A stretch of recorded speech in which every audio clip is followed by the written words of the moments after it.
folks, I am super pumped to show you this mower here. This is a 10-foot 3-point mount mower on my Kubota M4. They make an 8-foot version as well, so you need 52 horsepower at the PTO to operate this 10-foot. Weighs about 1,500 pounds. You can get an 8-foot version. It takes 42 horsepower at the PTO or more, and it weighs about 1,250 pounds. So you got to have the lift capacity too, but most tractors that are going to be able to lift, 1,200 to 1,500 pounds are going to have that much PTO horsepower.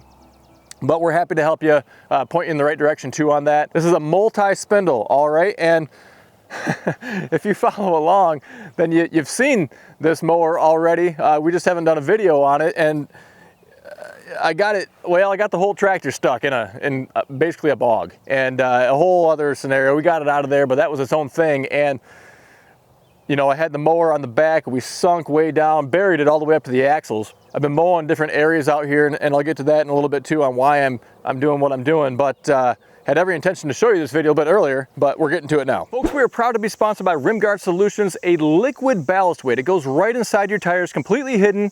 We're big on safety on this channel. These tractors are just too light and tippy right out of the factory. Not only is it gonna help with safety, keeping those rear tires planted on the ground, it helps with loader efficiency and traction too. The benefits of Rimguard include being the heaviest all-natural liquid ballast weight on the market. It's not gonna corrode your rims like the old calcium chloride. It's not gonna freeze, and it's available at over 1,000 dealers nationwide. Find the dealer near you at rimguardsolutions.com. So we're mowing about an acre of field right now in the middle of an old pasture. We're not using it for pasture anymore, and this 10-foot cutter is just a beast. It's 7-gauge steel that's on here, rated up to 125 horsepower on the gearbox. You have optional chain guards. I wouldn't buy this without the chain guards though.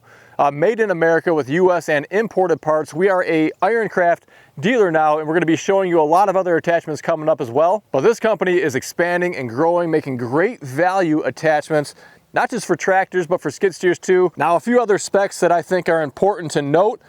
One is gonna be a 3-inch cut diameter. That's the max cut diameter on here. That means this thing's a beast, all right? It's a heavy duty mower. It's gonna come standard with a slip clutch on there. There's not gonna be a shear bolt option, so you're getting the slip clutch standard with it. And it's also gonna have a 5-year gearbox warranty. It's important to mention as well, both mowers, the 8-foot and the 10-foot, will be Category 1 and Category 2 3-point hitch compatible. Now, obviously, this kind of mower here is for folks with more acreage, right?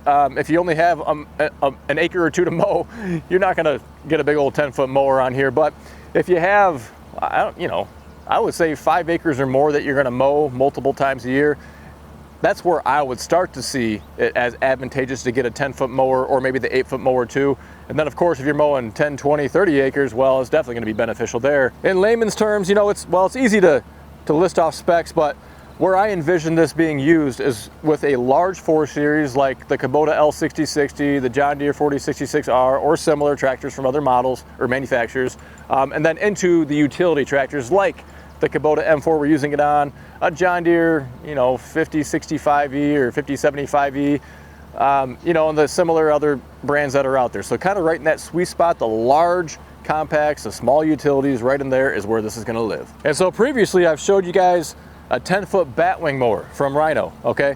And that's got some benefits as well, but that's gonna be a pull type. And while you can get this Ironcraft mower in a pull type as well, I like the idea of the 3-point mount. I like the ability of the rigid connection, so if you're backing up under trees or anything else, it's just a lot easier. Otherwise, you're trying to back up kind of like a trailer, and not that it's that hard to do, but it's just a lot easier to do that with a 3-point mount that's rigid connected, and you can just drive right back up underneath something. And then also I like the ability to lift it all the way off the ground just to move it around, whatever else. It's a little bit more compact in nature. The downside is something like this doesn't flex, right? So if you had a really undulating field, with all sorts of dips and depressions and hills and everything, that batwing is going to have the wings that kind of give and rock up and down to contour a little bit better. Out here though, this is fine. You don't need a batwing out here. You can see this mowed it consistently across the whole area that we did, and so really not a big deal. That's going to be more of a application dependent type of feature that you may consider, but I will tell you, you pay dearly for the batwing mowers compared to this. I think you guys are going to be pleasantly surprised at the price point of this Ironcraft attachment compared to some of the others like the Rhino. So what we got going on today is a continuation of a plan put in place by another YouTuber. We had one out here. His name is Jeff Sturgis with Whitetail Habitat Solutions. Been following that guy for a long time. I know a lot of you guys have too. And part of the reason I bought this property was for deer hunting and to try to make the most of it. And so that's what I'm doing here. And this is where we're mowing today, is going to be corn. Hopefully within a week. So I'm kind of pushing the limits here. I got some 85-day corn, trying to get in the ground by the end of June.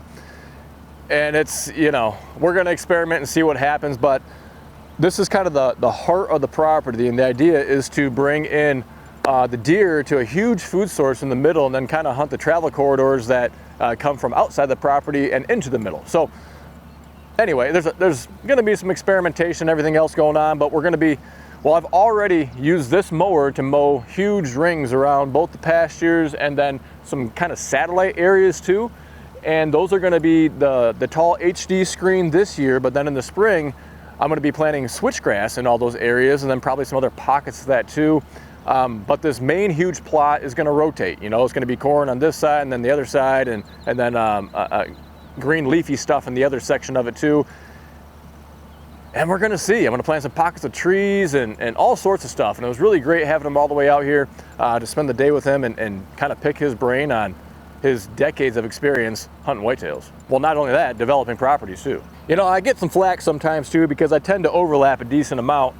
And part of the reason I do that is because when you're driving over, you know, the tall stuff, the weeds and everything else that you're cutting, especially with a bigger tractor, it's really packing that stuff down in those tire tracks. And so if you come back the other direction and mow over it, it tends to cut it a lot better. So kind of tried to show you guys both ways, a bigger overlap here and then a smaller overlap to really maximize the cut width.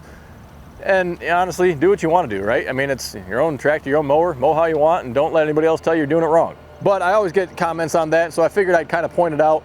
And you can see, I mean, it's just tougher for those mowers to kind of suck up all that packed down grass and get it cut at the same consistent height as the areas that weren't driven over. So folks, that's gonna wrap it up for us today. Again, we're gonna have a lot more to come from Ironcraft, a whole bunch of other attachments, and then we're gonna get even more too. And that's the idea, right? We want to show you guys these tools in action. We have over 700 other videos out there doing just that with all sorts of tractor attachments on front end loaders and 3-point hitches. How we're gonna work things with Ironcraft is we're gonna be a dealer for them, but we are gonna ship manufacturer direct. So you'll place your order with us, we'll submit it to the factory, and then we'll get it shipped out to you as soon as it's ready to go. So if you wanna see upcoming videos of those other Ironcraft attachments, make sure you hit subscribe right down below. And if you're looking for something for your front end loader or your 3-point hitch, we'd love to help you out. Check out goodworkstractors.com. I wanna thank you for taking time out of your day to stop by, and until next time, stay safe. We'll see you soon.